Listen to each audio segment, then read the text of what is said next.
جماعتی زندگی کے بقا کے لیے اللہ کا نظام کیا ہے؟ اللہ کا نظام کیا ہے کہ جماعتی زندگی باقی رہ سکتی ہے کب؟ امرہم شورا بینہم، کہ 5 آدمی کی جماعت ہو، 10 آدمی کی ہو، 1000 کی ہو، لاکھ کی ہو، 50 لاکھ کی ہو، 50 کروڑ کی ہو، اگر وہ مشورے کے نظام سے جڑ کر چلیں گے تو جماعتی زندگی باقی رہے گی، اور اگر مشورے کے نظام سے نہیں چلیں گے بلکہ کیا ہوگا؟ میرے دماغ میں جو بات آئی، میں نے کہا تبلیغی کے لیے تو کام کرنا ہے تو میں نے اس کو شامل کر دیا، آپ کے دماغ میں آئی، اس نے کیا اس کے دماغ میں آئی، وہ جو اپنی رعایت سے اس میں کرنا شروع کیا تو اصل چیز کا حلیہ بگڑ جاتا ہے اس سے۔ تو وہ کیا کرتا ہے؟ انسان کو کیا کہتا ہے؟ انسان کو کیا کہتا ہے؟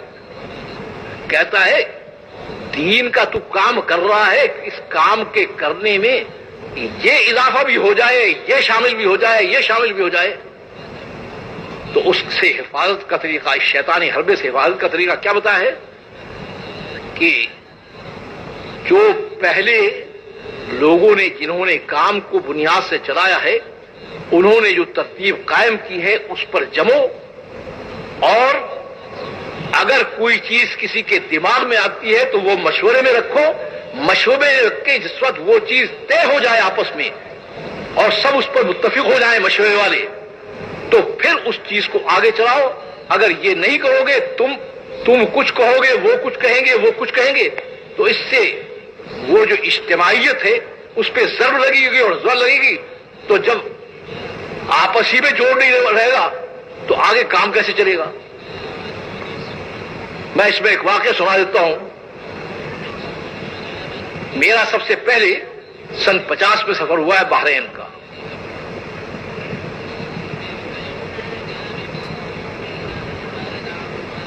اس وقت اس کام کا اتنا سلیقہ اور طریقہ بھی نہیں جانتا تھا، 6 آدمیوں کی جماعت تھی۔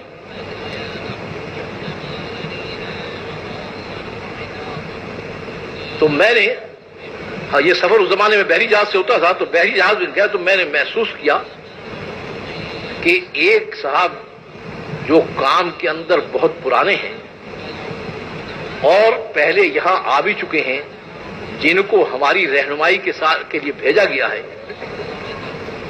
ان کا اور امیر کا آپس میں مزاج ملا نہیں، اور یہ جھگڑا اسی پہ ہوتا ہے۔ میں آپ کو بتاؤں، یہ جھگڑا جو ہے، یہ جو آپ کے نمبر ہیں اس پہ نہیں جھگڑا ہوتا، جھگڑا اسی نفسانیت پہ ہوتا ہے۔ یہ جماعتیں باہر جاتی ہیں، چاہے مرکز میں، چاہے جب کوئی آدمی اس قسم کا ہوگا جو یہ چاہے گا کہ مشورہ سارا میرے تابع ہو کر چلے، بجائے اس کے کہ وہ اپنے آپ کو مشورے کے تابع کرے، اس کو کہتے ہیں اصطلاح شریعت میں متسلط، کہ وہ چاہتا یہ ہے کہ میں سب پر حاوی رہوں۔ جہاں بھی یہ شکل ہوگی وہاں جھگڑا ہونا ضروری ہے، وہ چاہے خفیہ جھگڑا ہو کہ اندر اندر لوگ جو ہے کڑتے رہیں اور دلوں کا جوڑ ٹوٹتا رہے، تو اس کا علاج اللہ نے اپنے نظام میں کیا بتایا ہے؟ ایک تو یہ ہے کہ پرانی جو بنیادیں ہیں ان پر جمو، نئی چیزوں کو شامل کرنے کی کوشش مت کرو، چاہے تمہیں کتنی اچھی معلوم ہو۔ وہ مضبوط چیزیں ہیں، گشت کا نظام ہے، باہر نکلنے کا نظام ہے، اور چیزیں ہیں، وہ جنہوں نے پہلے اس نظام کو چلایا ہے ان کی قربانیاں شامل ہیں، ان کی قربانیوں کی وجہ سے اللہ کی یہاں اس کی مقبولیت شامل ہے۔ تو یہ نہیں ہے کہ جس کے دماغ میں جو آیا وہ کہے یہ بھی تو اچھی بات ہے، یہ اچھی بات کہہ کر تو سارے دین کا حلیہ بگاڑ دیا ہے، اس سے کام کا بھی حلیہ بگڑتا ہے۔ اس سے سیدنا عبداللہ بن مسعود رضی اللہ تعالیٰ عنہ کے ایک بات جو ہے یعنی بڑی پتے کی بات فرمائی. اونچے درجے کے صحابی ہیں، یعنی حضرت صدیق اکبر، حضرت عمر فاروق رضی اللہ تعالیٰ عنہ کے درجے کے صحابی ہیں یہ.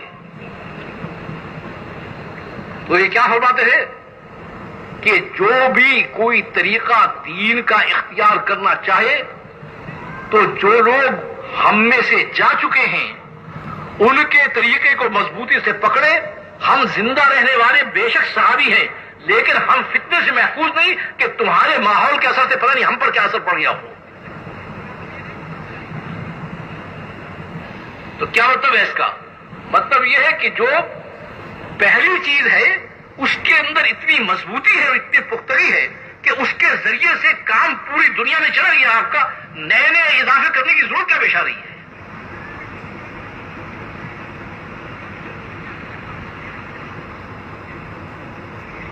اب جب نئے اضافے ہوں گے تو اس میں کیا چیز ہوگی؟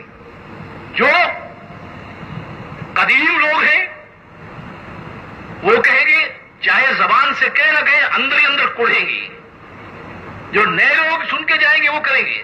یہ آپس میں جو اندر کا وہ ہے، اللہ تو اندر کی بات کو دیکھتا ہے، اندر دیکھتا ہے. اللہ تعالیٰ کہیں گے تمہاری مزاج نہیں ملے ہوئے تو تمہارے کام کیا کرو گے؟ خواب.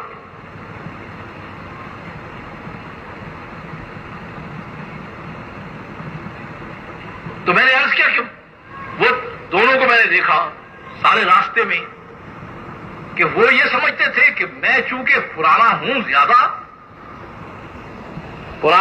ہوں، تو ان کو میری بات مان کر چلنا چاہیے.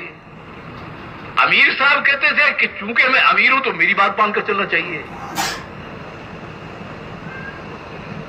خیر یہ 6-7 دن کا سفر تھا بحرین کا، بحری جہاز کا. یہ ساری چیز میں دیکھتا رہا. پہنچ گئے بحرین میں. وہاں کے قاضی صاحب وغیرہ پہلے یہاں پشاور میں اجتماع تھا، آ چکے تھے. وہ تھا انہوں نے دعوت وغیرہ بھی کی، وہ بھی ہو گیا. تو وہ عرب کہیں کہ تم لوگ کام کیوں نہیں شروع کرتے؟ میں نے کہا انشاءاللہ شروع کریں گے. انشاءاللہ شروع کریں گے. وہ کہیں آخر وہ جو پہلی جماعتیں آتی تھی تو ہوتی آپ کیوں نہیں شروع کرتے؟ اب زبان تو نہیں تھا ان سے بات کرنے کے لیے. اب ساتھی بھی کہیں کہ بھئی یہ اتنا تقاضا کر رہے ہیں تو شروع کرنا چاہیے. میں نے کہا بالکل میں تیار ہوں شروع کرنے کے لیے، مگر میں جب dem دوں گا تو یہ لوگ جڑیں گے تمہارے ساتھ اور تمہارا حال یہ دیکھیں گے تو یہ کہ تمہارے اندر جوڑ نہیں تو یہ جڑنے والے کہاں جائیں گے؟ یہ میں نے کہا نہ یہ دیکھ کر جڑیں گے، نہ اوپر والا تمہارے ساتھ جوڑے گا. ان کو مسئلہ اوپر والے کا ہے.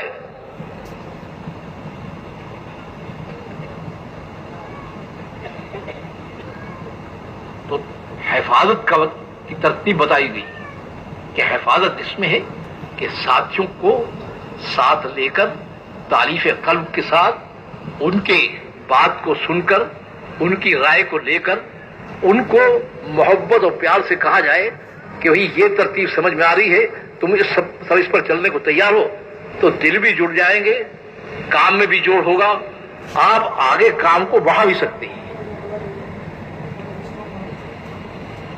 یعنی مجھے آج تک سمجھ میں نہیں آیا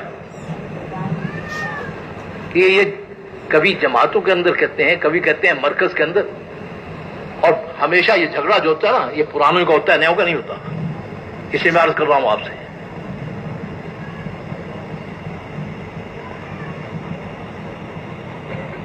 انگلینڈ جماعت جا رہی تھی تو قاضی صاحب رحمۃ اللہ علیہ وہ پہلے جا چکے تھے، تو ان کو کہا کہ ذرا جماعت کو سے کچھ بات کر لیں اور صورتحال بتا دیں. مجھے کہا کہ آپ بھی بیٹھ جائیں ساتھ. تو تھے سارے کے سارے ماشاءاللہ ایک سے ایک بڑھ کر امام. اس میں عام ساتھی تو جاتے نہیں تھے اس وقت. یہ 60-62 کی بات بتا رہا ہوں. تو قاضی صاحب نے باتیں کی اس میں جو فرمایا کہ دیکھو بھائی، یہ پرانوں کو اصول کا حیضہ ہوتا ہے، پرانوں کو اصول کا حیضہ ہوتا ہے. وہ کہتا ہے اصول یہ ہے، وہ کہتا ہے اصول یہ ہے، اور یہیں سے ان کا جھگڑا شروع ہو جاتا ہے. تو تمہیں بتاتا ہوں، سب سے بڑا اصول یہ ہے جس کے اوپر بڑے سے بڑا اصول میں قربان ہو سکتا ہے. سب سے بڑا اصول یہ ہے کہ تم آپس میں جڑ کر رہو، محبت اور پیار سے رہو، چاہے اس کے لیے تمہیں اصول قربان کرنا پڑ جائے.